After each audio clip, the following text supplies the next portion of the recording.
لیے صحابہ نے براہ راست حضور سے قرآن سیکھا، اور صحابہ کا یہ بھی جملہ نقل کیا گیا ہے احادیث کی کتابوں میں، وہ کہتے ہیں تعلم الایمان، کہ ہم نے پہلے ایمان کو سیکھا، ثم تعلم القرآن، اس کے بعد ہم نے قرآن کو سیکھا۔ کہ کیا مطلب؟ کہ ایمان تو قرآن سے باہر نہیں، مطلب یہ کہ ہم نے قرآن کی ان آیات کو پہلے سیکھا کہ جن کے اندر اللہ نے آخرت کو بیان کیا ہے، جو ایمان سے متعلق ہیں، جس میں اللہ نے احکامات نازل نہیں کیے بلکہ ایمانیات سمجھائیں، آخرت، قبر، حشر، موت، جنت، جہنم، فرشتے، کتابیں، اللہ کے رسول، اللہ کی شریعتیں، یہ سب ایمانیات ہیں۔ قیامت کا دن، مرنے کے بعد دوبارہ اٹھنے کا وقت، یہ سب قرآن میں بیان ہوا ہے۔ فَإِذَا هُم مِّنَ الْأَجْدَاثِ إِلَىٰ رَبِّهِمْ يَنْسِلُونَ، کہ ایک دن آئے گا قبروں کو پھاڑ کے تمہیں باہر نکال دیں گے، ہم اپنے سامنے کھڑے کریں گے، اور وہاں کھڑا کر کے پھر تم سے حساب لیا جائے گا۔ تو یہ ساری چیزیں، یہ ساری باتیں، یہ ایمانیات سے متعلق، ایمان مضبوط ہو۔ تو پھر فرمایا کہ ہم نے جب ایمان سیکھ لیا، پھر ہم نے اس کے بعد قرآن سیکھا۔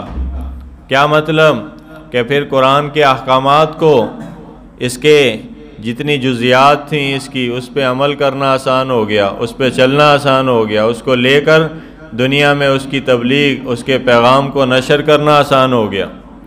تو سب سے پہلے قرآن کی ایمانیات، اس کے بعد قرآن کے احکامات، کیونکہ جس کے دل میں ایمان ہوگا وہی پورا کرے گا۔ یکدم اللہ نے نہیں کہا کہ شراب حرام ہے، یکدم نماز موجودہ شکل میں نہیں آ گئی، یکدم نماز کے ساتھ زکوٰۃ جو اللہ نے فرض قرار نہیں دے دی، یکدم جو ہے پردے کا حکم نہیں آ گیا۔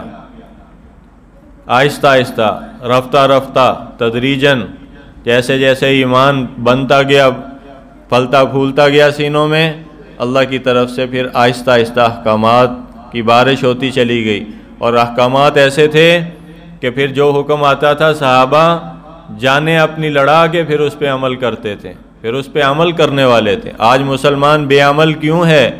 اس کے پاس ساری چیزیں موجود ہیں، قرآن اس کے پاس ہے، تفاسیر اس کے پاس ہے، تراجم اس کے پاس ہیں، علماء کی کثرت ہے، جلسے جلوس روزانہ ہوتے ہیں، اتنی ریلیاں نکلتی ہیں، اور پتہ نہیں کتنے کتنے پوسٹر اور سٹیکر اور بینر لہرائے جاتے ہیں، اور بیج سجائے جاتے ہیں، اور دین کی ترویج کا ایسے سامان ہے، نیٹ پہ جو مرضی سرچ کرو، ہر چیز کے متعلق معلومات آپ کو دستیاب ہیں۔